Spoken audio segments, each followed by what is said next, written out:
This is HSBC Global Viewpoint, your window into the thinking, trends and issues shaping global banking and markets. Join us as we hear from industry leaders and HSBC experts on the latest insights and opportunities for your business. Thank you for listening.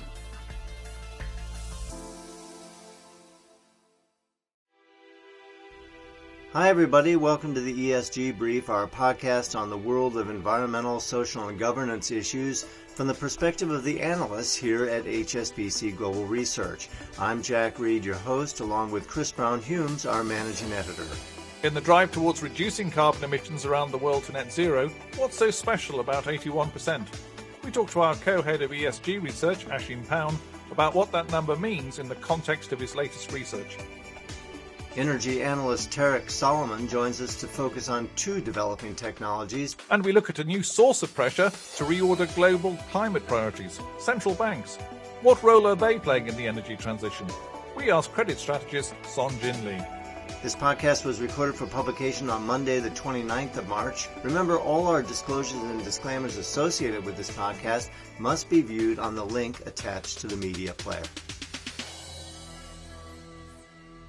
Our first guest is Ashim Pound, climate change strategist and co-head of our ESG research team here at HSBC. Ashim has a new report entitled Future Frontiers, which is all about the pathway towards a net zero carbon emissions world by 2050. So, just 29 years from now, in order to cap the rise in global temperatures. According to Ashim's report, if the world continues down its present course, global annual emissions are set to rise from roughly 50 gigatons of carbon dioxide today to nearly 90 gigatons in the year 2050. But Ashim also finds a way to cut those emissions by 81%, and he's here to tell us how. Ashim, welcome. So how do we cut those emissions by 81%? 81% is a big number. It's very ambitious. What we do in the report is to model for the contribution towards net zero that can be made by deep decarbonisation of four major emitting sectors, those being power generation, transport, buildings and industry. And in which of those sectors do you think there is most scope to cut emissions? There's probably little doubt that the first sector, the first kind of focus for decarbonisation for most countries around the world is to look at their power generation, removing fossil fuels from how we generate electricity, and that's in particular removing coal. It gives you the most bang for your buck, really. This is the most cost-optimal way to reduce large amounts of greenhouse gas emissions. And indeed, in some parts of the world, perhaps especially in Europe, we've seen increasingly deep decarbonisation of power generation as we do remove fossil fuels and replace them with low carbon alternatives. Solar power and wind turbines have become the main energy transition story of this century so far, really, and that's been the main focus and continues to be, because for many countries around the world they're still using fossil fuels for a large part of their power generation. That's true across major emerging markets, but also in many developed markets as well. You see coal and natural gas being burned. So is it possible to cut power generation's emissions by 100%? To completely decarbonise power generation is a big ask. However, we have seen targets being introduced by large countries around the world to do exactly that. And indeed in Europe, we do have some countries already which have zero carbon power generation. Norway uses hydroelectric. France is close to zero emissions from its power because of all that nuclear. And indeed, we've now seen Joe Biden talking about putting the US onto a pathway towards zero net emissions from its power generation by 2035, which is very rapid in a country which currently uses fossils for 2/3 of its power generation. So although this is very ambitious, we think this is a major building block that needs to happen, really, if the world is to achieve net zero emissions by mid-century. And which of those sectors has the most scope to cut emissions? Right, so we're also going to need a deep decarbonisation of many other parts of the economy if we're to get close to that mid-century target.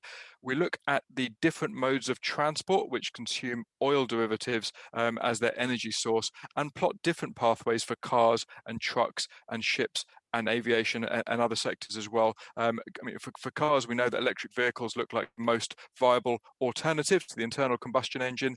But for trucks, maybe hydrogen can play a role in fuel cells as well as perhaps batteries. With ships and aviation, perhaps it's more complicated. There's other alternatives, including ammonia in ships, perhaps.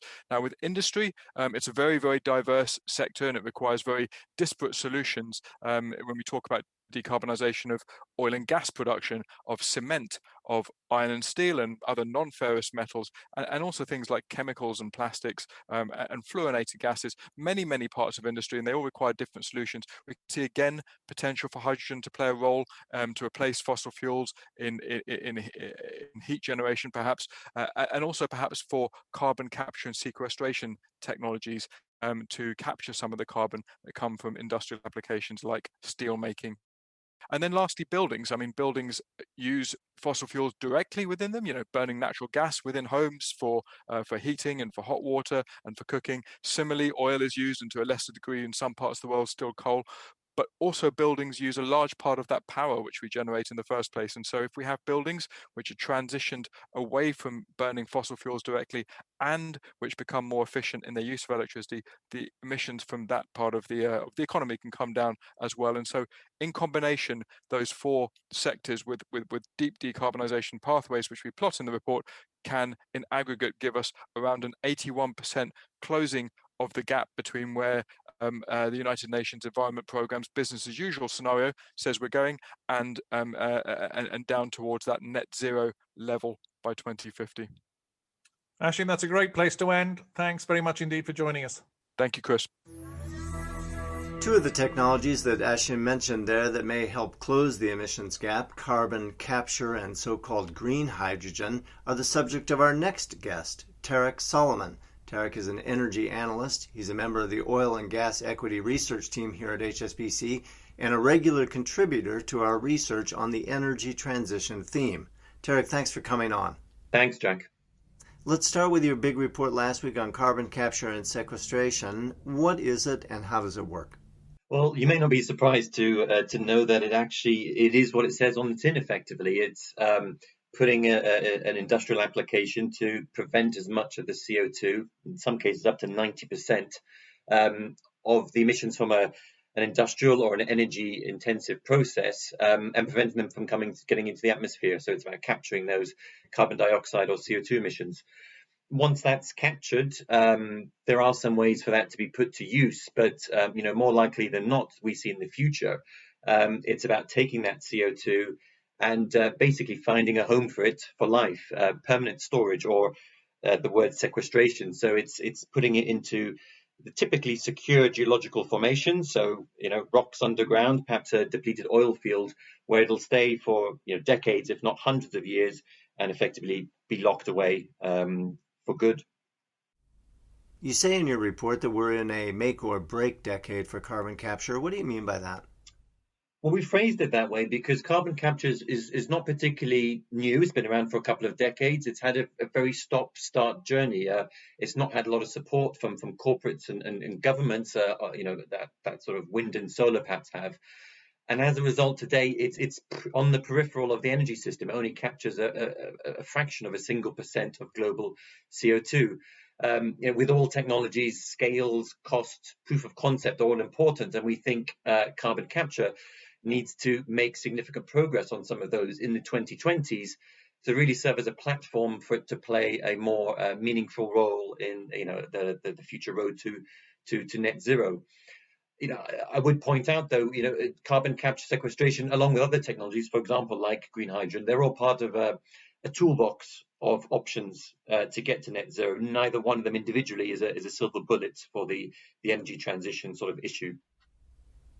So how does carbon capture proceed at pace then? Well, it does need some help. I mean, what we've identified in the report is we call it the 5 Ps. It's policy support, so to governments effectively mandating its use. It's about attracting private capital, so getting the private sector involved in funding some of these projects rather than the public sector solely. It's about project costs. getting that cost of capturing carbon down. Pipeline prospects, so the projects that we can see coming along that we think are coming actually get built, are de-risked, and are shown to be successful. And finally, perhaps uniquely about carbon capture, it's about perception issues. There's no point hiding behind the fact that the technology does attract some criticism as a way perhaps to sweep our problem under the carpet and continue the use of fossil fuels. So it needs to overcome that as well to be a more widely accepted part of the energy system in the future. So carbon capture, one potential tool in the box. You've also looked at the development of so-called green hydrogen. By that we mean hydrogen produced in a process powered by renewable energy sources. What was your focus in that report? Yeah, so we wrote about that back in January, and the real focus of the report was actually about the equipment that we need to make green hydrogen. So it's a process of cracking water molecules to produce hydrogen as a fuel source. And as you mentioned, if you do it with zero carbon electricity, you get zero carbon or green hydrogen. But you need the kit to actually make it. And up until now, that's been a pretty small and nascent industry, and again, symptomatic of quite a lot of the energy transition.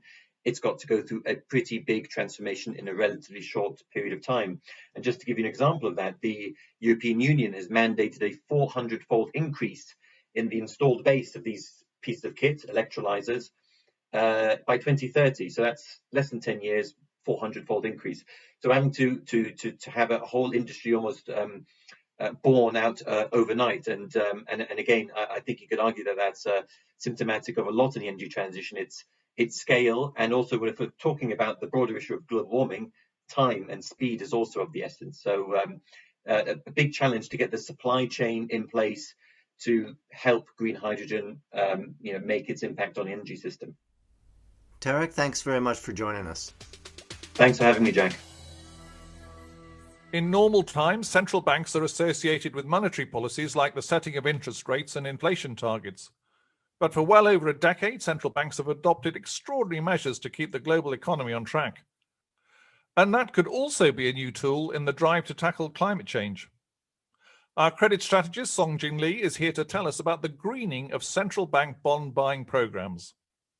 Songjin, this is a fascinating topic. What are central banks doing in this space? Thanks, Chris. Before I answer the question, perhaps it's worth putting this into context. So over the last decade or so, central banks have been engaging in quantitative easing programs as one of the means to stimulate the economy. At the start, they were buying mostly government bonds, but over the last 5 years or so, they have started to buy corporate bonds as well, which means central banks are now significant owners of these instruments. And as a result, they have been coming under increasing pressure from both the public and governments to consider how their corporate bond holdings are aligned with the Paris Agreement. And what are specific central banks doing with their bond buying programs? Well, at the start of the year, the Swedish central bank, the Riksbank, has began employing a form of negative screening to its corporate purchases. So what does that mean? It means it looks at the list of eligible companies and it avoids buying the bonds of companies who do not meet their internal ESG standards. Now, if you look in the UK, the Bank of England has pledged that to align its corporate bond holdings with a net zero future. In other words, its corporate bond QE program should be broadly aligned with the UK's government's climate goals. But of course, these two European central banks are comparatively quite small to the elephant in the room, by which I'm referring to the ECB's 266 billion euro corporate bond purchase program, the so-called CSPP program. And we think that right now the ECB is going through a strategic review, and it will decide by the second half of this year what to do with its own corporate QE program.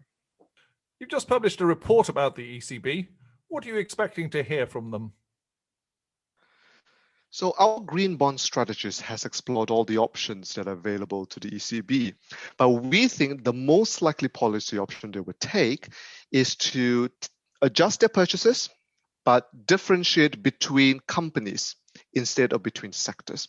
And the main reason we think that's the case is because we don't think the ECB wants to be accused of straying too far into the realm of industrial policy by starting to direct money or capital between industries, because traditionally it is the fiscal authorities, the governments, that have done that. So they rather, keep the allocations to each sector, maintain it as the same, but then differentiate between the dirty and clean companies within each sector instead.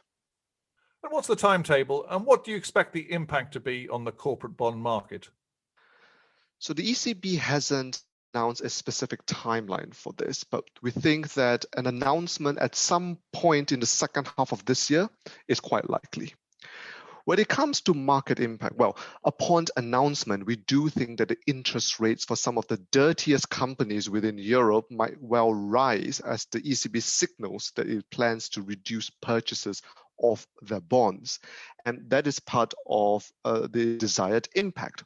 By increasing the cost of capital for the dirtiest companies, they can help redirect them capital towards the cleaner companies and help facilitate this transition towards a net zero.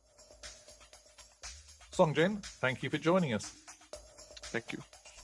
So that's all we have time for today on the ESG Brief. Special thanks again to Ashim Pound, Tarek Solomon, and Songjin Lee. The energy transition that we talked about today is one of 9 big themes covered by our team of analysts here at HSBC Global Research.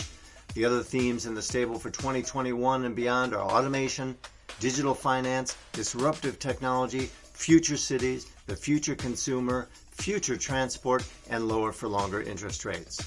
You can find out more about all of those themes as well as the reports that we touched on today on the research website at research.hsbc.com. From Chris and me, thanks for listening. We'll be back soon.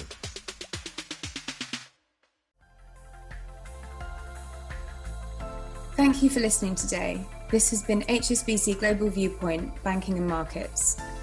For more information about anything you heard in this podcast, or to learn about HSBC's global services and offerings, please visit gbm.hsbc.com.